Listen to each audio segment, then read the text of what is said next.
মাহফুজের পিটকির মধ্যে দুইজনে এমন খামসাখামসি শুরু করছে, ওই যে পেন্ডে আগুন লাগানো হয়েছিল না, এই পেন্ডে আগুন লাগানোর পরে ওই আগুনের ঘাটা এখন শুকায়া ওই যে উঠতেছে না, তো এর পিটকিতেও দুইটার পিটকিতে তো একই সমানিত আগুনটা লাগছিল, তো ওই এর পিটকিতেও ও খোঁচায় ওগুলি উঠায় শুকায় গেছে, ওই চামড়া এখন টান টান। তো এই টান টান উত্তেজনার মধ্যে মাহফুজের পিটকিতে গুতায় আর মাহফুজ মতির পিটকিতে গুতায়, দুইটার পিটকিতে গুতাগুতির মধ্যে রোজার মধ্যেও এই ভিডিওটা না দিয়ে আর পারলাম না।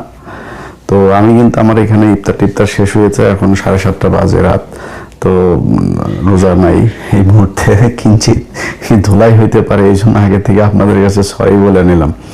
কিন্তু বাচ্চা আজকে এই বিএনপি ক্ষমতায় আসার পর থেকে, বিশেষ করে এই ক্ষমতায় আসার পর থেকে সে নতুন করে সে আগের নিউজগুলো ওই এক বাঞ্ছত আছে, ওই যে ওর শিল্পকর্ম বানিয়েছে, শিল্পকর্ম বানায় তারপরে তারা কি করে প্রতিদিন নিউজে, প্রতি ঘন্টায় নিউজ, এই মতির পন্দে আগুন লাগিয়ে গেল কারা, মতির পন্দের আগুনে লাল হয়ে গিয়েছিল, এরপরে এখন শুকিয়ে ঘা হয়ে অবস্থা, তারপরে মাহফুজ মতির পিটকিতে আঙ্গুল দিল, নানা নিউজ, 1 ঘন্টা পর নিউজ।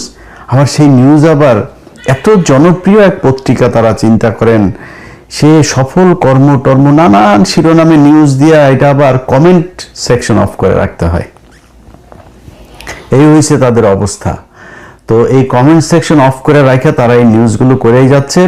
তাদের আমার বিশ্বাস, আমার ধারণা সেটা হচ্ছে যে বিএনপি তো আবার প্রথম আলোর প্রতি অনেক ভালোবাসা আছে, তাদের জাতির পিতা হইলো মতি, জাতির মাতা হইলো মাহফুজা নাম, এই ঘাওয়ালা দুইটারে বিএনপি তাদের আব্বা আম্মা বানাইছে। তো বিএনপির একটু মনে করাই দেওয়ার জন্য আজকের এই ভিডিওটা। কি করেছিল এই প্রথম আলো এবং ডেইলি স্টার আজকে, আমাদের না, ওরা তো ধারাবাহিকভাবে দুজনের পিটকিতে গুতাইতে, আমিও দুইটার পিটকিতে একটু গুতাই, হ্যাঁ, আমি ধারাবাহিকভাবে এদের এটা নিয়ে কাজ করতে থাকবো। আপনাদের কাছে অল্প ছোট করে কিছু জিনিস দেখায় রাখি যে কিভাবে খালেদা জিয়া এবং তারেক রহমান এই দুইজনকে ওরা বিএনপির নেতৃত্ব শূন্যতা করার জন্য যা যা করার দরকার সব করেছিল। প্রথম যেটা আমি 21শে আগস্টের গ্রেনেড হামলা, যেটা সবচাইতে বড় ম্যাসিভ হত্যাকাণ্ডের ঘটনা যেটা ঘটেছিল, সেই ঘটনায় তারেক রহমান এবং খালেদা জিয়া এই দুইজনকে কিভাবে করা হয়েছিল, ফাঁসানো হয়েছিল, সেটা আমার 21শে আগস্ট নিয়ে একটা 15 মিনিটস করা আছে, প্রায় 45 মিনিটের একটা প্রোগ্রাম, ওইটাতে একদম সবিস্তার ওইখানে সবকিছু আছে, আপনারা আমার ওই ভিডিওটা একটু দেখে নিন। আর আমি আজকে যেই জায়গাটা বলবো সেটা হচ্ছে যে এই ঘটনাকে কেন্দ্র করে বিএনপিকে আপনার জঙ্গি বানানোর জন্য প্রথম আলোর 6 জন মানুষ নিরলস কাজ করে গিয়েছে। এক মতির যুগ্ম সম্পাদক ওই যে সৌরভ, আরেকটা আছে বদমাইশ ওই যে আনিসুল হক, আরেক বদমাইশ মারা গেছে মিজানুর রহমান খান, আর দুই ওদের সিনিয়র সাংবাদিক আছে দুইটা, এই ভারতের 71-এ ভারতের ওই দাদাদের গুতায় পয়দা হওয়া, একটা নাম হলো ফারুক, আরেকটার নাম হলো গিয়া টিপু সুলতান, ফারুক মহিউদ্দিন সম্ভবত, এটার নাম মহিউদ্দিন। তো এই শুয়োরের বাচ্চারা, এই পতিতালয়ের জন্ম নেওয়া বাচ্চাগুলা, এদের অনেক বাজেভাবে গালি দেওয়া যায়। ভাই আপনি অনেক সুশীল হয়ে সুন্দর করে বলতে পারেন, আমি পারিনি তাই বললাম না। এরা বাংলাদেশে কয়েকশো খুব দেশপ্রেমিক নিরীহ আলেমকে হত্যা করেছে, এরা এর জন্য দায়ী। আজকে এই তারেক রহমান আর ফাকরুল ইসলামরা বাংলাদেশের ক্ষমতায় এসেছে, তারা জানেও না যে তাদেরকে ফাঁসানোর জন্য, তাদের হাত থেকে ক্ষমতা নেওয়ার জন্য এই প্রথম আলো ডেইলি স্টার কত মানুষকে মেরে ফেলেছে। এই 21শে আগস্টের মামলাতেই আপনারা জানেন কতজন মানুষকে মারা হয়েছে, এই মুফতি হান্নান, আরো কয়েকজন জেলখানায়, সিলেটের জেলখানায় মেরে ফেলা হয়েছে একজন আসামিকে। তারপরে এরকম এই জঙ্গি নাটকের এটাতে, এই নাটক সাজাইতে যায় বাংলাদেশে কয়েক হাজার মানুষকে মেরেছে, এবং এই মৃত্যুর প্রায় প্রতিটার সাথে প্রথম আলো জড়িত। আমি আজকে 21শে আগস্টের বিষয়টা নিয়ে আপনাদেরকে একটু বলি। আপনাদের নিশ্চয়ই মনে আছে যে জজ মিয়া নাটক নামে আমরা একটা নাটক শুনি, যে জজ মিয়া নাটক। তো জজ মিয়া নাটকটা কি? জজ মিয়া নাটক হচ্ছে যে আমরা এই সোহরাব হোসেন এটাতে বেশ 2-3টা লিখেছে এবং সেটা নিয়ে 2019 সালের দিকে আপনার 21 সালে রুহুল কবির রিজভির সাথে বেশ হয়, মানে খুব পাল্টাপাল্টি যুদ্ধ হয়। রিজভি সেটা নিয়ে সোহরাব হোসেন যখন এই পত্রিকায় লিখলো, লেখার পরে রিজভি আবার সেটার প্রতিবাদ দিয়েছিল। সেই প্রতিবাদটাকেও আবার কাউন্টার প্রতিবাদ, মানে সেটার সমালোচনা করে এই সোহরাব আবার আরেকটা কলাম লিখেছিল। তো সোহরাবের আমরা প্রথম কলামটা একটু পড়ে আসি, আপনারা দেখেন। প্রথম কলামটা হচ্ছে 2016 সালে 2016 সালের 21শে আগস্টের দিন এই নিউজটা করেছিল। নিউজের শিরোনাম হচ্ছে 21শে আগস্ট আয়নায় নিজের মুখ দেখুক বিএনপি। আচ্ছা, সেখানে সে লিখেছে, আমি মূল পয়েন্টটা পড়ি, নয়তো এই ইয়েটা অনেক বড় হয়ে যাবে। আচ্ছা, 21শে আগস্ট গ্রেনেড হামলা মামলার 1 যুগ পার হয়েছে, কিন্তু সেদিন যারা নিহত হন তাদের স্বজনেরা এখনো কষ্ট ও যন্ত্রণা ভোগ করে চলেছেন। গত শনিবার প্রথম আলোর ছুটির দিনে কয়েকজন স্বজনহারা মানুষের কষ্টের কথা প্রকাশিত হয়েছে। বুকে জমাট ব্যথা শিরোনামে তাদের কেউ সন্তান হারিয়েছেন। আচ্ছা, তার কলামের আমরা মাঝামাঝি অবস্থানে যাই। সেটা হচ্ছে 21শে আগস্টের গ্রেনেড হামলার মামলাটি এখন আদালতে বিচারাধীন। আইনমন্ত্রী আনিসুল হক বলেছেন, মামলার বিচার শেষ পর্যায়ে রয়েছে। আমার বিশ্বাস মানে সোহরাবের বিশ্বাস, আগামী কিছুদিনের মধ্যে মামলার রায় হবে। খুব তাড়াহুড়া করছিল। আগামী কিছুদিনের মধ্যে মামলা রায় হবে। মামলা পরিচালনায় যুক্ত সরকার পক্ষের কুশলীরা বলেছেন, বিচার কাজ শেষ হতে আরো অন্তত 3 মাস সময় লাগতে পারে। দেশবাসী চায় বিচার কাজ দ্রুত শেষ হোক।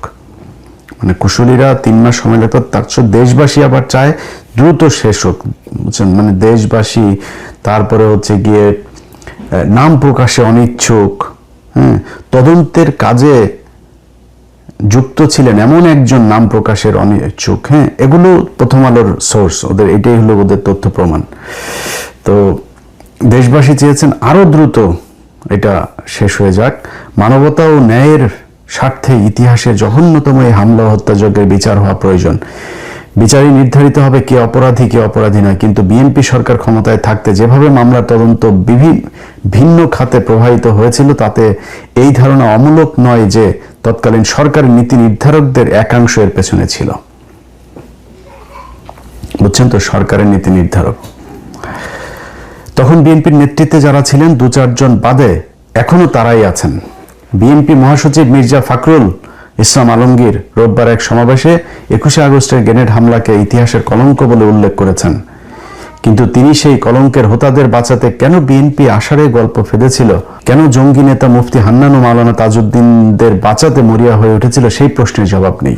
বিএনপির বর্তমান নেতৃত্ব জঙ্গিবাদের বিরুদ্ধে জাতীয় ঐক্য মত্ত গড়ে তোলার কথা বলেছেন, কিন্তু 21শে আগস্টের জঙ্গি হামলাকারীদের সঙ্গে তার সম্পর্কটি মীমাংসা না করে কি তা সম্ভব? জঙ্গিদের ইন্ধনদাতা কিভাবে তাদের নিরাপদে দেশ থেকে পার করে দেওয়া লোকদের ফের দলের নেতৃত্বে বসিয়ে কিভাবে বিএনপি জঙ্গিবাদের বিরুদ্ধে জাতীয় ঐক্য গড়ে তুলবে? বুঝছেন তো, মানে বিএনপির জঙ্গিদের ইন্ধনদাতা কিংবা তাদের নিরাপদে দেশ থেকে পার করে দেওয়া লোকেদের ফের দলের নেতৃত্বে বসিয়ে কিভাবে বিএনপি জঙ্গিবাদের বিরুদ্ধে ঐক্য গড়ে তুলবে? বুঝছেন তো কাকে বলছে? মানে তারেক রহমান বিদেশে গেছেন এবং তিনি হচ্ছে এটার কলকাঠি নাড়ছেন। সো কিভাবে ইতিহাসের কলঙ্ক মুছবে? কিছু মানুষকে কিছুদিন বোকা বানানো গেল, বেশি দিন বোকা বানানো যায় না। বিএনপি নেতারা একবার আয়নায় নিজেদের মুখ দেখুক। এটা হলো সোহরাব হোসেনের কলাম। তো সোহরাব হোসেনের কলামটাতে মূলত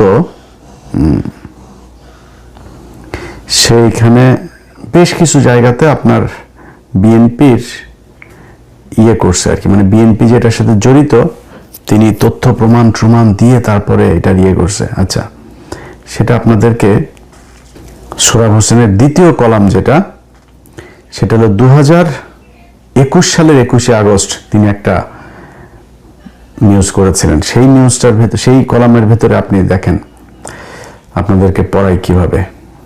গত শতকের 90 দশক থেকে বহুবার বাংলাদেশে জঙ্গি হামলা হয়েছে। 1999 সালে যশোরে উদীচীর সম্মেলনে হামলার মধ্য থেকে জঙ্গিবাদী নৃশংসতার শুরু। 2016 সালে হলি আর্টিজান ট্র্যাজেডির মধ্য দিয়ে এর প্রথম পর্ব শেষ হয়েছে বলা যায়। এরপর জঙ্গিরা বড় ধরনের কোনো হামলা চালানোর সাহস না দেখালেও তৎপরতা একেবারে বন্ধ হয়ে গিয়েছে বলা যাবে না। সুযোগ পেলেই তারা আন্তর্জাতিক সংবাদ মাধ্যমের দৃষ্টি আকর্ষণের চেষ্টা করে। এরে সোহরাব, তোর মারে কিসে লাগায়া তারপরে এই বাংলাদেশে জঙ্গি আনছিলাম জানি না, কিন্তু তোর মারে যদি ভালো জিনিসে তোর এক বাপে লাগায় যদি তোরে পয়দা করে থাকে, তুই এটা না বুঝা তো এই লেখাগুলি লেখিস নি, তাই না? এই যে জঙ্গি নাম দিয়া কতগুলি মানুষের জীবন তোরা যে শেষ করছিস, পরিবার 6 মাসের বাচ্চা সহ ঘরের ভিতরে রেখে তোরা বোমা দিয়া মানুষ মারছিস তোদের এগুলির মাধ্যমে। তুই মনে করছিস তোরা এগুলি আল্লাহ বিচার করবে না? তোর তুই খুব ভালোভাবে থাকতে পারিস, খুব মনে হবে যেন খুব ভালো অবস্থানে থেকে, তারপরে জানি না তোর অবস্থা কি। যদি ভালোভাবে থাকিস, আল্লাহ কোরআনে বলছেন তাদেরকে আমি কিছুদিনের জন্য হাসার সুযোগ দিয়েছি। এই দুনিয়ার সব কিছু না। এই 70 বছর 80 বছর 90 বছর দুনিয়ার পরে বিশাল জিন্দেগি পড়ে আছে, ওইটা আসল, ওই জায়গাটা হলো আসল।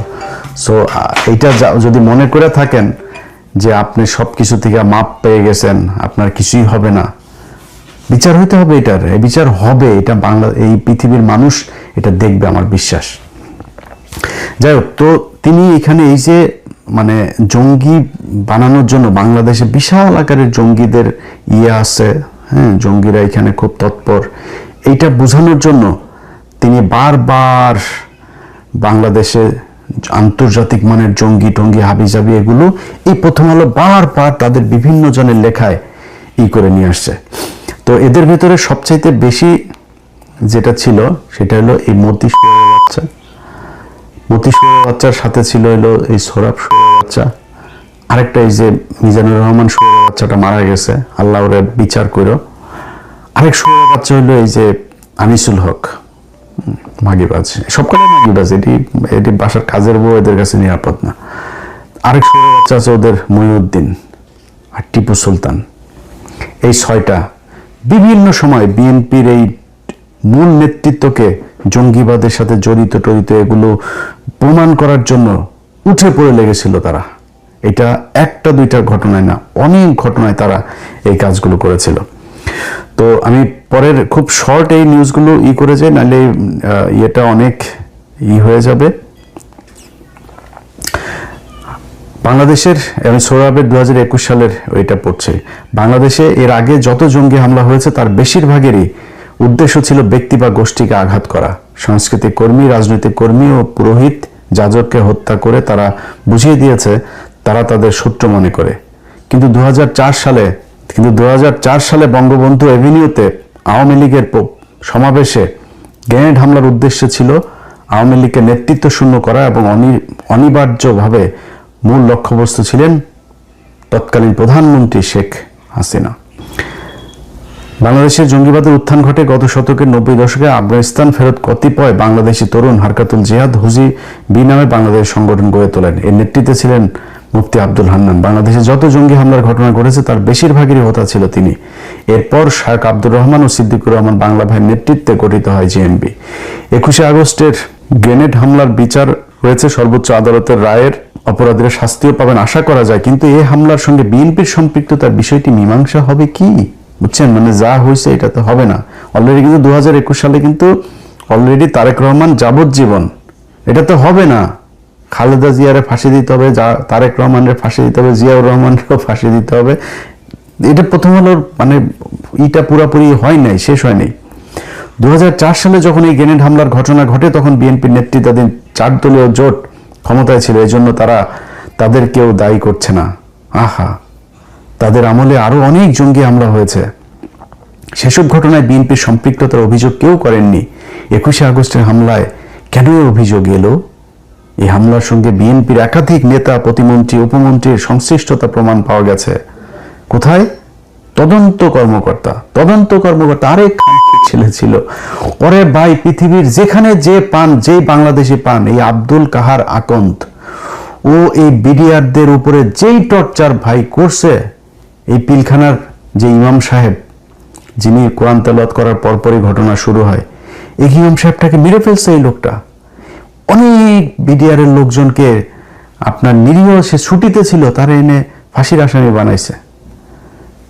7 দিনের বাচ্চা রেখে 7 দিনের বউ ঘরে রেখে আজকে তাদের জীবনের একদম স্বর্ণালী সময় শেষ হয়ে গিয়েছে। এরকম এই জঙ্গিদের অনেক জঙ্গি নাটক, এই যে তনু হত্যার এইটা তো এই শালা জড়িত, সবগুলোর মধ্যে এই শুয়োরের বাচ্চারা আপনার নিয়ে আসছিল, সিআইডিতে ছিল তখন, ওরে নিয়ে এসে তারপরে এই বিচারগুলো এইভাবে করাইছে। তো এই শুয়োরের বাচ্চা এইটাতেও তারা করছে, সেই তার তদন্ত রিপোর্টের ভিত্তিতে প্রথম আলো অনুসন্ধান সব এরকম অনুসন্ধান হলো যে নাম প্রকাশে অনিচ্ছুক অমুক এক কর্মকর্তা নাম প্রকাশ না করার শর্তে তারপরে জানা গিয়েছে দেশের মানুষ চায়, বিশিষ্ট জনেরা চায়, এরকম কিছু আছে। আপনার এই যে আজকে কয়দিন ধরে দেখবেন তারা করে এই একটু 1 ঘন্টা পর বিভিন্ন নিউজ দেয়, যেটা বললাম। আবার কিছু মানুষকে নিয়ে আসে, বুঝছেন, ধরে নিয়ে আসে। এর মধ্যে এই যে এই সাবেক তত্ত্বাবধায়ক এই যে ইউনূসের এই সরকারের যে দুর্নীতিবাজ, সরকারের যে দুর্নীতিবাজ আপনার ইন্ডিয়ার আপনার পদবালক, দাদা বলে পদবালক, ইন্ডিয়ার পদবালক এই নরেন্দ্র মোদীর পোলা, এই যে তৌহিদ পররাষ্ট্র উপদেষ্টা ছিল, এই শালা গেছে। তারপরে আরো কিছু প্রস্টিটিউট গেছে। প্রস্টিটিউটদের মধ্যে এই যে একটা আছে যেটা কিনা ইন্ডিয়ান বিভিন্ন নায়িকাদেরকে বাংলাদেশের ব্যবসায়ী পলিটিশিয়ান এদের সাথে লাগালাগি করার কন্ট্যাক্ট করে, জয়া আহসান। আরেকটা আছে আমাদের সময়, যখন ওই সময় কিন্তু আপনার ছোট পর্দার এগুলো খুব শালীনভাবে নাটক বানাইতো, ওই সময়ের এক প্রস্টিটিউট আছে, এটার নাম হচ্ছে আফসানা মিমি। এটা হলো বাংলাদেশের বিভিন্ন নায়িকাদেরকে ও বিভিন্ন বেটাদের খাটে পাঠায়, এই কন্ট্যাক্ট করে সে। এই দুইটা তো লাগায় না, দুইটা তো এক্সপার্ট হয়ে গেছে। তো জয়া আফসানা মিমি এগুলো হলো গিয়া ওরা কন্ট্যাক্ট হিসাবে কাজ করে। তো এদেরও নিয়ে গেছে, এরকম আরো কিছু প্রস্টিটিউটকে নিয়ে গেছে, আরো কিছু এইরকম যাদের ভিডিও টিডিও আছে, এগুলি প্রথম আলোর অফিসে, এগুলি প্রথম আলো কলাম লিখবে, প্রথম আলোর অফিসে যাওয়ার, প্রথম আলোর কোনো প্রোগ্রামে দেখবেন এগুলি সব ওর ভিডিও আছে, নাইলে ওরে প্রথম আলো সাপ্লাই দেয়, নাইলে প্রথম আলো ওই সিন্ডিকেটের মাধ্যমে ওদেরকে সাপ্লাই দেওয়া হয়। এরকম সাপ্লাই ওদের বিরাট এক সিন্ডিকেট তৈরি করছে। তো এই সিন্ডিকেটের কেউ এখানে যাচ্ছে। আমি ওনার ইয়েটা শেষ করি। 2004 সালের সেই ঘটনায় কেন এদের নাম আসলো, এটা করতে গিয়ে তারা দেখালো হচ্ছে তদন্ত কর্মকর্তা রিপোর্টে এসেছেন। তো তদন্ত কর্মকর্তা রিপোর্টে আসার পরে 2004 সালে 21শে আগস্ট গ্রেনেড হামলার ঘটনা যখন ঘটে তখন আমি সংবাদে কাজ করি। দিনের কাজ শেষে যখন পুরানা পল্টন অফিস থেকে বের হই তখনই জানতে পারি বঙ্গবন্ধু এভিনিউতে আওয়ামী লীগের জনসভা গ্রেনেড হামলা হয়েছে। আর একটু পরে যাই আমরা। 21শে আগস্ট গ্রেনেড হামলার পর ক্ষমতাসীন বিএনপির পক্ষ থেকে বলা হয়েছিল এটি আওয়ামী লীগের কাজ। আওয়ামী লীগ জনগণের সহানুভূতি পেতেই নাকি হামলা চালিয়েছিল। পরবর্তীকালে নানা তথ্য উপাত্ত ও আক্রমণে অংশ নেয়া ব্যক্তিদের জবানবন্দি থেকে বেরিয়ে আসে হুজি বি নেতা মুফতি আব্দুল হান্নানি এই হত্যাকাণ্ডের মূল পরিকল্পনাকারী। মানে বুঝছেন তো, ওই যে তদন্ত, ওই যে পুলিশের তদন্ত, এগুলো আচ্ছা, উনি তদন্তের উপরে বিশাল বিশ্বাস রাখে। দেখেন কত হিপোক্রেট দেখাচ্ছে আপনার এই নিউজেই, ওর লেখাতেই। এর আগেও মুফতি হান্নান সহ সংগঠনের একাধিক শেখ হাসিনাকে হত্যার জন্য একাধিকবার চেষ্টা চালিয়েছিল। আচ্ছা, অথচ সেদিন ক্ষমতাসীন বিএনপি হামলার সুষ্ঠু তদন্ত না করে সরাসরি আওয়ামী লীগের উপর দোষ চাপায়। বিএনপি কেন দোষ চাপাইছিল সেটা বলি আপনাদের। সরকারের বিভিন্ন বাহিনী, প্রশাসন, গোয়েন্দা সবাই একই সুরে কথা বলেছে। এমনকি বিচারপতি জয়নুল আবেদিনের নেতৃত্বে গঠিত বিচার বিভাগীয় কমিশন দাবি করে বসলো এ হামলার পেছনে কোনো জঙ্গি গোষ্ঠী নেই। দেখেন, হিপোক্রেটসির একটা লিমিট থাকা দরকার। সে বলল বিএনপি সরকার বিচার করেনি, অথচ ওর লেখাতেও বলতেছে যে বিএনপি সরকার বিচার বিভাগীয় তদন্ত কমিশন গঠন করছিল। সেই কমিশনের, এই জয়নুল আবেদিন কমিশনের যে রিপোর্ট, সেই রিপোর্টে বের হয়ে আসছিল যেই কারণে খালেদা জিয়া, তারেক রহমান, জিয়াউর রহমানদের ওদের পরিবারের যে সমস্যাটা, এই সমস্যাটা ওনারা খুব উদার রাজনীতি করেন হাসিনা মুজিব এদের সাথে। ওদের সাথে উদার রাজনীতি করে ভাই আপনারা পারবেন না। আপনার বাপ উদার রাজনীতি করতে যায় হাসিনারে নিয়ে এসে তারপরে মারা গেছে। আপনার মা এই হাসিনার এই 21শে আগস্টের গ্রেনেড হামলায় হাসিনার ফাঁসি হওয়া উচিত ছিল। এটা কে বলছে? আমি বলছি না, এটা কে বলছে জানেন? এটা বলছে তৎকালীন ডিজিএফআই এর যিনি মহাপরিচালক মেজর জেনারেল রাজ্জাকুল হায়দার। আমি মনে করেছিলাম ওই লোকটা এবার স্বরাষ্ট্রমন্ত্রী হবে, ওই লোকটা কোথায় আমি জানি না, ওনার সম্মান দেওয়া হয় নাই। সেই লোকটা বলেছেন যে এটার সাথে যে ইন্ডিয়া জড়িত এবং হাসিনা জড়িত, এটা আমরা সব প্রমাণ পেয়ে গিয়েছিলাম। সেটা প্রমাণ পাওয়ার পরে আমরা ম্যাডামকে বলেছিলাম, ম্যাডাম আমরা হাসিনাকে গ্রেপ্তার করি। ম্যাডাম রাজি হয়নি, না আমরা ওরা নোংরামি করছে করুক, আমরা নোংরামি করব না। ম্যাডাম এত আপনি মানে সুফি কার সাথে সাজবেন? এই বদমাশ মহিলার সাথে, এর সাথে সাজলে এই আপনার আজকে যে করুণ অকাল মৃত্যু হইল, এই মৃত্যুর জন্য আপনি নিজেই দায়ী। কারণ আপনি এই সাপকে বিশ্বাস না করতে বলে গিয়েছেন, কিন্তু আপনি এই সাপকে বিশ্বাস করেছেন আগে। সেখান থেকে শিক্ষা নিয়ে আমাদের না বলে গিয়েছেন। এখন আপনার ছেলে যদি শুনে, আর কি জানি না, পরিস্থিতি যেদিকে যাচ্ছে শুনছে বলে মনে হচ্ছে না। তো যাই হোক, জয়নুল আবদিন কমিশনের বিচার বিভাগে বসলো, এর পেছনে কোনো জঙ্গি গোষ্ঠী নেই। সীমান্তের ওপারের শক্তিশালী দেশটির গোয়েন্দা সংস্থা সেখানে পলাতক সন্ত্রাসীদের দিয়ে এ হত্যাযজ্ঞ ঘটিয়েছে। এটা কিন্তু ওই সময় খালেদা জিয়ার সময়ের এই কমিশন, বিচার বিভাগীয় কমিশন এটা বলেছে।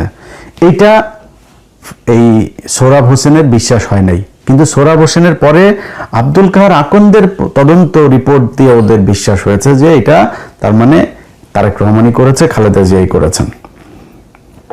আচ্ছা, এখানেই শেষ নয়। ক্ষমতাসীনেরা পুরো ঘটনা ধামাচাপা দিতে জজ মিয়া নাটক সাজালেন। তাকে বলা হলো যদি সে শিখিয়ে দেওয়া কথা বলে তাহলে মাসে মাসে টাকা পাবে, আর এর অন্যথা হলে ক্রসফায়ার। পুলিশ প্রশাসন কয়েক বছর সেই টাকা তাকে দিয়েছেও। বাংলাদেশের কোনো আসামি না, বাংলাদেশের এমন কোনো বড় রাজনৈতিক দলের নেতা আছে যে কিনা আপনার পুলিশ শিখায়া দিবে, আর সেই কথা শিখায় পুলিশে দেওয়ার জন্য তার ক্রসফায়ারের ভয় দেখানোর পরে আবার তার টাকা দিতে হয় মাসে মাসে? শুনছেন কোনোদিন? আমি এটা নিয়ে সিআইডির অফিসারের সাথে কথা বলেছিলাম। আমরা কিন্তু এটা নিয়ে ব্যাপক অনুসন্ধান করে আমরা এই নিউজটা করেছিলাম বাংলা এডিশন থেকে। সেই অফিসার আমাকে বলেছিল যে ভাই আমি একদিন ওর মাকে টাকা দিয়েছিলাম, এটা সত্যি কথা। সে টাকা কেন দিয়েছিল জানেন? জজ মিয়া যখন জেলে, ওর মার আসা যাওয়ার খরচও নাই, এই উকিল টুকিল ধরতে খুব খারাপ অবস্থায় সকাল থেকে দুপুর পর্যন্ত বসে আছে। এই লোকের সাথে দেখা হয়েছে, তো কথা বলতে বলতে দেখছি যে মহিলার অবস্থা খুব খারাপ, হাঁপাচ্ছে। বলছে খাওয়া দাওয়া করছেন কিছু খালা? না। আচ্ছা ঠিক আছে, এই নেন, করে টাকা নেন। এই টাকারে ওরা বানিয়েছে। আর জজ মিয়াকে টাকা দিয়ে কিভাবে প্রথম আলো বানিয়েছে সেটা আমার এই অনুসন্ধানে দেখে নিন। সেখানে জজ মিয়া আমাদের কাছে স্বীকার করেছে যে প্রথম আলো তাদেরকে 2 লাখ টাকা দিয়ে তারপরে এই সরকারের বিরুদ্ধে এগুলো বলতে শিখিয়ে দিয়েছিল। এটাই হচ্ছে প্রথম আলো। আমরা সেগুলোকে বের করেছিলাম এই 5 তারিখের পর থেকে এই পর্যন্ত। এটা আমাদের অপরাধ হয়েছে। প্রথম আলো আপনাদের ফাঁসি চেয়েছিল, আপনাদেরকে মারতে চেয়েছিল। প্রথম আলো আপনাদেরকে পংক্তি মারলেও তারপরও প্রথম আলো আপনাদের আব্বা। কোনো সমস্যা নেই, চালাইতে থাকেন। আমরা এগুলো দেখব, আল্লাহ যদি বাঁচায় রাখে সামনে সময় আসবে আমরা দেখতে পারবো আশা করি। 2006 সালের আগস্টে এই নাটকের পেছনের ঘটনা ফাঁস করে জজ মিয়ার মা প্রথম আলোকে বলেন গ্রেপ্তারের পর থেকেই সিআইডি তার পরিবারকে মাসে মাসে টাকা দেয়। পরবর্তীকালে তদন্তে বেরিয়ে আসে সেই সময়ে সরকার কেবল অপরাধীদের বাঁচাতেই নানা অপকৌশলের আশ্রয় নেয়নি। প্রতিমন্ত্রী, উপমন্ত্রী, সরকার ও প্রশাসনে অনেকেই তৎপরতায় সরাসরি যুক্ত ছিলেন। যে জঙ্গি গোষ্ঠী এই নরমেধ যজ্ঞ ঘটিয়েছে, সেই যজ্ঞের অন্যতম পুরোধা মাওলানা তাজউদ্দিন আহমেদ ছিলেন আব্দুস সালাম পিন্টুর ভাই। পিন্টু ভাই, আপনি তো বের হয়েছেন, আপনার বের হওয়ার কথা না, আপনার ফাঁসি হইতে 100%। বের হয়ে এসেছেন, বাবর বের হয়ে এসেছেন, আপনাদের ফাঁসি হইতো 100%। এতদিন থাকতে হতো না, এতদিনের মধ্যে আপনাদের ফাঁসি কার্যকর হয়ে যাইতো। যদি এক বাপের জন্ম হয়ে থাকেন তাহলে বিচার করেন, এই প্রথম আলোর এগুলোর বিচার চাইন। এগুলো এই প্রথম আলো পুরো 21 আগস্টের ঘটনাটা প্রথম আলো ঘটিয়েছে, কিভাবে তারা কি করেছে আমার এই অনুসন্ধানে আছে, ওইখান থেকে দেখে নেবেন। স্বরাষ্ট্র প্রতিমন্ত্রী লুৎফুজ্জামান বাবর অপরাধীদেরকে না ধরে সেদিন বিদেশে পার করে দিয়েছিলেন। বিএনপির নেতারা এখন বলছেন রাজনৈতিক উদ্দেশ্যে গ্রেনেড হামলার সঙ্গে তাদের দলের অমুক নেতাকে জড়ানো হয়েছে, কিন্তু তাদের সবিনয়ে একটি প্রশ্ন করি, গ্রেনেড হামলার পরও তারা পাক্কা 2 বছর সময় পেয়েছেন, এই সময় মামলার তদন্ত কাজ শেষ করলেন না কেন? ছেলে, ওই যে তুই একটু আগে বললি যে বিচার বিভাগীয় তদন্ত পর্যন্ত করছে, তুই এখন বলতেছিস যে করলেন না কেন? করে নাই মানে কি? তদন্ত করছে, তদন্তকারী কর্মকর্তা রিপোর্ট দিছে, বিচার বিভাগীয় তদন্ত কমিশন রিপোর্ট দিছে, আবার তুই বলতেছিস বিএনপি করেনি। বিএনপি করছে তো। বিএনপি যেটা করে নাই, বিএনপি উচিত ছিল ওই কমিশন যে রিপোর্ট দিয়েছিল সেই রিপোর্ট অনুযায়ী ভারতীয় হাই কমিশনারকে তলব করা, শেখ হাসিনাকে গ্রেপ্তার করা, যারা যারা এটার সাথে জড়িত পুরা রয়ের এই সেটআপকে ধরা, করেন নাই, এটাই করেন নাই। এছাড়া বিচার তদন্ত করেছিল বিএনপি। তো যাই হোক, এইভাবে সে বিভিন্নভাবে বিএনপিকে দায় চাপানোর চেষ্টা করেছে। রিজভী আহমেদ সেটার একটা প্রতিবাদ ছাপিয়েছিল। সেই প্রতিবাদটা ছাপানো হয়েছিল 26শে সেপ্টেম্বর 2021 তারিখে, অর্থাৎ আগস্টের 21 তারিখে 2021 সালে সোহরাব হোসেনের কলামটা লিখে পরের মাসে রিজভী এটা করেছিল। সেখানে তিনি বলেছিলেন, আমি কয়েকটা পয়েন্ট আপনাদেরকে শোনাই।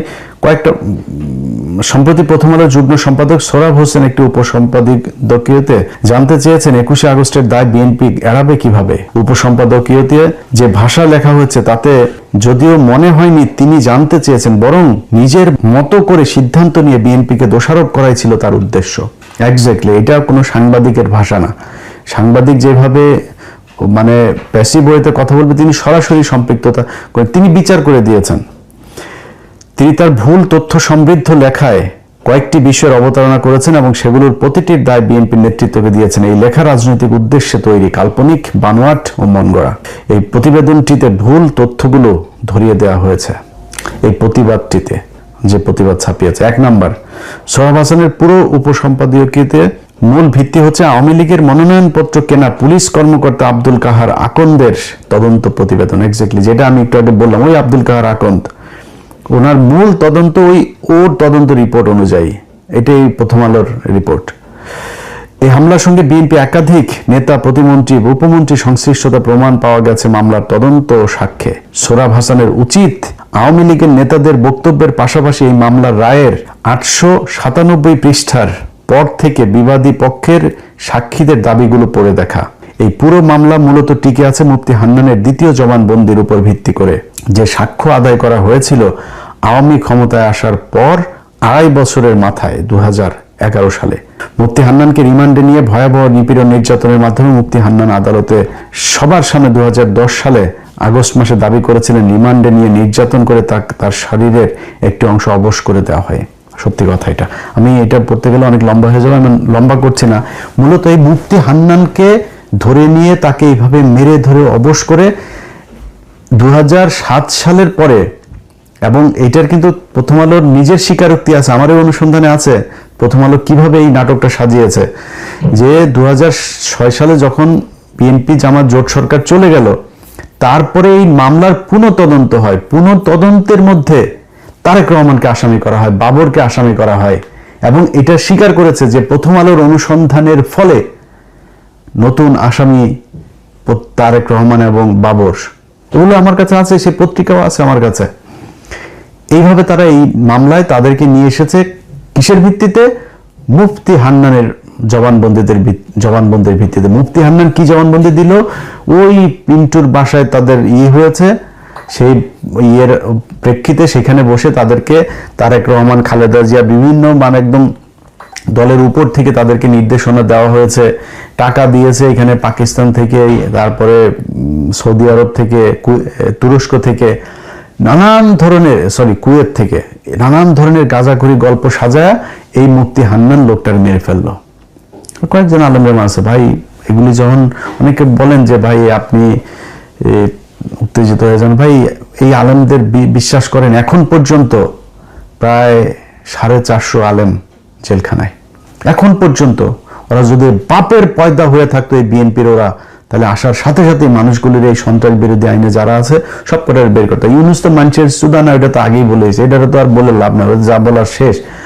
এখন এই বিএনপির হাতে তো সেই সুযোগগুলো, এরা নতুন করে প্রথম আলোর সাথে প্রীতি করে, প্রথম আলোর সাথে। আরে ভাই, আপনি ঘটনা ধরে ধরে তারপরে জজম্যান নাটকের এটা তদন্ত করেন, টিপু সুলতান কট খাবে, মহিউদ্দিন কট খাবে, প্রকাশক হিসেবে কট খাবে, আপনার মতিউর কট খাবে।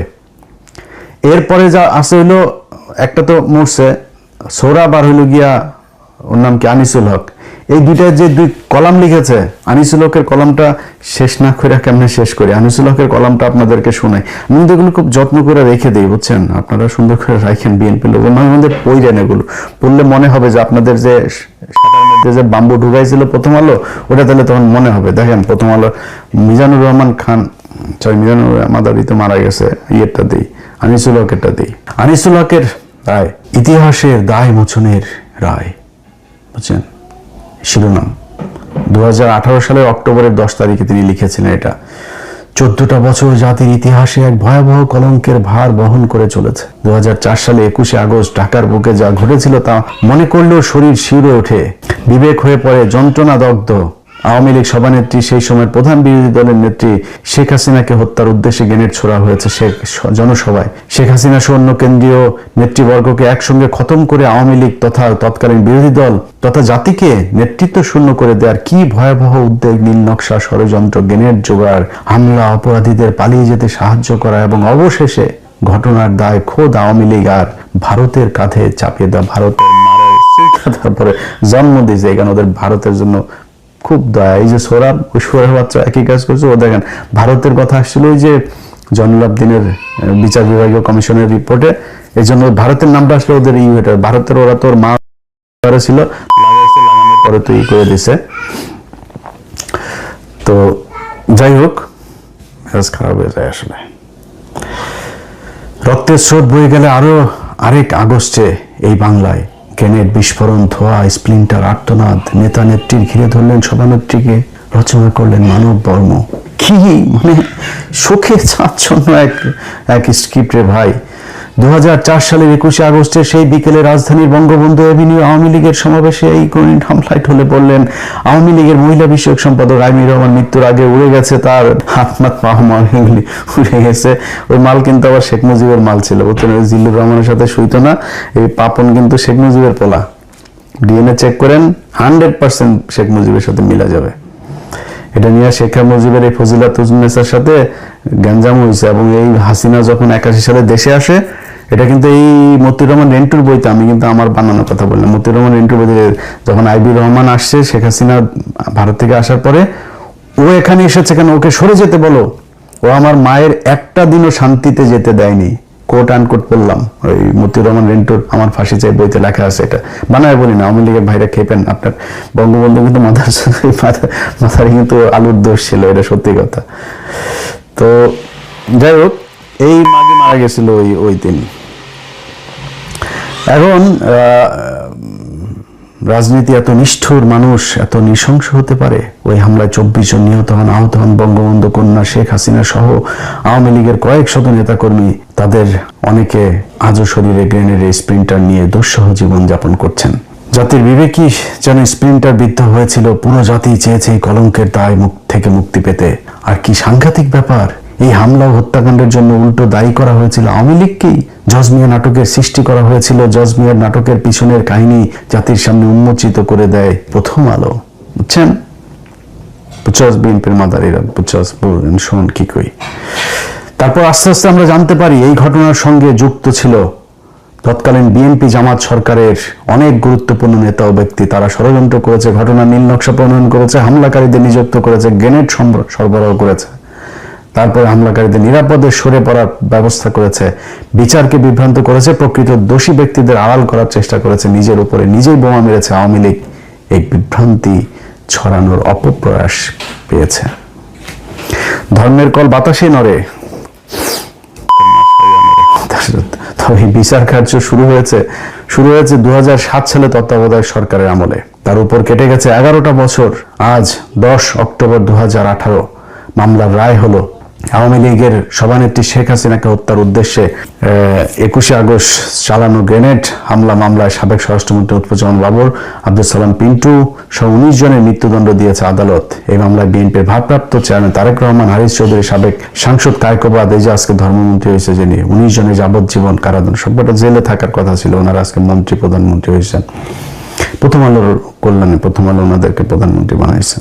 শেখ হাসিনা এবং তার সরকারকে ধন্যবাদ দিতে হবে। স্বয়ং শেখ হাসিনাকে হত্যার জন্য সংঘটিত হামলার বিচারও আদালতের মাধ্যমে হয়েছে।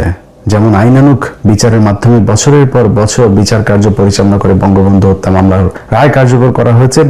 যুদ্ধাপরাধীদের বিচারও প্রকাশ্য আদালতে হয়েছে এবং হচ্ছে। কোনো শর্টকাট বিচার পদ্ধতি বেছে না নিয়ে সরকার যে আইনানুগ বিচারিক পদ্ধতিকে বেছে নিয়েছে এবং কার্যকর করেছে, সেজন্য আমরা অবশ্যই সরকারের প্রশংসা করব। আইনানুগ বিচারের মধ্য দিয়ে জাতি আরেকটা কলঙ্কের মোচন করবে। তবে দাগ মুছলেই পুরোটা কি মুছে যাবে? না, বিএনপির লাগাইতে হবে, বুঝছেন। মানে দেখেন কি বলে, ওই দিন এই ষড়যন্ত্রকারীরা শুধু যে 24 জনকে হত্যা করেছে, শত শত মানুষকে আহত করেছে, পঙ্গু করেছে, তা তো নয়, সভ্যতার ইতিহাসকে তারা কলঙ্কিত করেছে এবং বাংলাদেশের রাজনীতি থেকে শান্তিপূর্ণ সহাবস্থান এবং সমঝোতার শেষতম সম্ভাবনাকেও চিরতরে হত্যা করেছে। সেই ক্ষতি আর পূরণ হবার নয়। আদালতে বিচার হয়েছে, আদালত শাস্তি দিয়েছে নানা মেয়াদের। এর প্রতিক্রিয়া হওয়া উচিত আইনানুগ। যদি কেউ রায়ে অসন্তুষ্ট হন, তিনি বা তার উচ্চ আদালতে আপিল করতে পারবেন। আইনি বিচার রায়ের কেউ যদি প্রতিবিধান চান, সেটাও চাইতে হবে বিচারিক প্রক্রিয়ার মাধ্যমে। 21শে আগস্টের আঘাতে আমাদের হৃদয়ে এখনো ক্ষত বিক্ষত। এই বিচার প্রক্রিয়া এবং এই রায় ঐতিহাসিক, কারণ এটা জাতির উপর চেপে বসা ইতিহাসের দায় শোধ করার প্রক্রিয়ার একটা অংশ। ইতিহাসের কলঙ্ক মোচনের একটি প্রয়াস। অশ্রু মুছে বেদনাহত চিত্তে আমরা এই রায়কে স্বাগত জানাই। আনিসুল হক, কথা সাহিত্যিক, প্রথম আলোর সহযোগী সম্পাদক, মাদার ছেলে। এই হয়েছে কি অবস্থা। এই শুয়োরের বাচ্চারা, ওরা মানুষ না ভাই, এটা গালি মনে করেন, আমি গালি দিচ্ছি না। ওরা যে কত খারাপ, মানুষকে নামাজের মসজিদ থেকে ধরে নিয়ে যায়, তারপরে গুম করে রাখা হয়েছে 1.5 বছর। 1.5 বছর পরে যায় ওরা এক জায়গায় তাদের সাক্ষাৎকার নেয়, সেখানে ভারতের হাই কমিশনের লোকজন সহ, এই সন্তোষ শর্মা, এই মতি, এই টিপু সুলতান, এই ফারুক মহিউদ্দিন, এরা আপনার এইভাবে করছে। আনিসুল হক, এই সোরাব, এরা সব এগুলির সাথে জড়িত। এইভাবে মানুষ হত্যার সাথে তারা জড়িত ছিল। বাংলাদেশকে তারা জঙ্গি রাষ্ট্র বানানোর জন্য গেল কয়েক বছর ধরে যেই কলকাঠি নেড়েছে, যেই মানে ষড়যন্ত্র করেছে, এটার জন্য তাদের রাষ্ট্রদ্রোহ বিচার হওয়া দরকার। এই বিচার হয় নাই দেখেই তারা এই ডালের বন্ধের আলোতে আগুন দেওয়ার এই ক্ষত নিয়ে তারা এখন খাউজায় চুলকায় এগুলো করে। এই চুলকানোর এদেরকে, এটা বিপ্লব, এটা কোনো আগুন না, এটা বিপ্লব। এই বিপ্লব বারবার প্রথম আলো ডেইলি স্টারের উপর ফিরে আসবে। এই বিপ্লব চলতে থাকবে। বিপ্লব খালি এইভাবে না, যেসব মানুষজন এখন পর্যন্ত তাদের এইখানে ফেসবুকে পোস্ট করার কারণে তাদেরকে ধরে জেলে রাখা হয়েছে, আমি তাদের জন্য আপনাদের কাছে কিছু সাহায্য চাবো। কারণ এই মানুষগুলি জেলখানে আছে, তার পরিবারের অবস্থা খুবই খারাপ। আমার মতো করে আমি যতটুকু চেষ্টা করেছি 2-4 জনকে করার জন্য। আপনাদের সামগ্রিক রমজানে অনেকের অনেক সাহায্য সহযোগিতা করে থাকেন, আমি সেটা বলবো আজকে না, এবং আমি বলবো সেটা আমি কোনো টিয়ে করবো না, কোনো লেখা টেখা কোনো কারোই না। আমি মুখ দিয়া যা বলবো ওই নাম্বার অনুযায়ী ওখানে করবেন, কারণ এগুলি আবার এই ভুয়া করে তারপর দেখা যায় মানুষ টাকা পয়সা উঠাইতে চাবে। সো আপনারা তো ওই নাম্বারে ফোন দিবেন, দিয়ে তাদের সাথে কথা বলে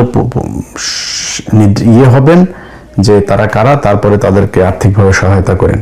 তো এই যে বিপ্লবীরা, এই যে মানুষগুলোকে গেল 17 বছর তাদের পরিবারের মানুষকে আপনার হত্যা করা হয়েছে, জঙ্গি সাজিয়ে, অনেকের লাশ পাওয়া যায় নাই, এই বিপ্লবীরা ফিরে আসবে তো? এই যে টিপু সুলতান, এই যে মহিউদ্দিন, এই যে এরা বাংলাদেশে এইভাবে চলতে পারে না। এরা খুনি, এরা সাংবাদিক না, এরা সাংবাদিকতা করে নাই, এরা ভারতীয় গোয়েন্দা সংস্থার হয়ে এই দেশে গুপ্তচর বৃত্তি করেছে, মানুষ হত্যা করেছে। কয়েক শত মানুষ হত্যার জন্য দায়ী এই প্রথম আলো। আজকে যে তারেক রহমান, আব্দুল সালাম পিন্টু, আব্দুল কাহার আকন্দ, সাবেক major general Rezzakul Haider, DGFI chief, তারা আজকে যে খোলা বাতাসে ঘুরে বেড়াচ্ছে, এই খোলা বাতাসে ঘুরে বেড়ানোর জন্য এই জুলাই যোদ্ধারা, তাদের যেই অবদান, এটারে মনে রাখা উচিত। আর প্রথম আলো তাদেরকে হত্যা করার জন্য, তাদেরকে জেলে রাখার জন্য যে 17 বছর জেলে রেখেছিল, তারেক রহমানকে 20 বছর দেশের বাইরে রেখেছিল, এর জন্য তাদের বিরুদ্ধে ব্যবস্থা নেওয়া উচিত। না নিয়ে তারা আজকে প্রথম আলোর বন্দনা করে। এই ফাকরুল, এই শুয়োরের বাচ্চা আজকে প্রথম আলোর অফিসে গিয়ে কান্দাকাটি করে, প্রথম আলোর পক্ষে কথা বলে। তো এই শুয়োরের বাচ্চা তো আওয়ামী লীগের লোক, ও তো আওয়ামী লীগের ভাতা খাইতো। তো এই ভাতাপ্রাপ্ত এই শুয়োরের বাচ্চাদের কথা বললাম না। বিএনপি এই 15 বছর, এই যে 2 দিন আগে বরিশালে একটা লোক, আপনার ওইখানকার আইনজীবী সমিতির সভাপতি, সে লোকটাকে গ্রেপ্তার করা হয়েছে, তার মুক্তি চাই। এই লোকটা কেন আদালতে গিয়ে করেছে? তার চোখের সামনে যখন দেখেছে আওয়ামী লীগের লোকজনকে প্রতিদিন বারবার এই আদালত থেকে আপনার এই বিচারক দিচ্ছে, আপনার জামিন দিচ্ছে, সে সহ্য করতে পারে নাই, প্রতিবাদ করেছে সেখানে গিয়ে। এটার নাম বিপ্লব। এই আজকে যারা বালের সংবিধান আর বালটা নিয়ে যারা কথা বলেন, এটা বাংলাদেশে কোনো সাংবিধানিক, তারেক রহমানের এই সরকার সাংবিধানিক কোনো সরকার না। এটা বিপ্লবের ফলশ্রুতিতে এই সরকার গঠিত হয়েছে। বালের সংবিধান আমাদের দেখেন, এই সংবিধানে কোনো অনির্বাচিত সরকার আসবে, এসে নির্বাচন করবে, এটা বাংলাদেশের এখন এই মুহূর্তে যে সংবিধান আছে এটাতে নাই। আপনারা যেটা ধরে রেখেছেন এটাতেই নাই। হাসিনা এটা শেষ করে দিয়ে গিয়েছে সংশোধন করে। তো সেই সংশোধনের পরে আপনি তো এইটা সংশোধনী করেন নাই যে তত্ত্বাবধায়ক সরকার আসতে পারবে, ইউনূস এসে আরেকটা নির্বাচন দিবে, তাহলে আপনি নির্বাচিত হলেন কেমনে?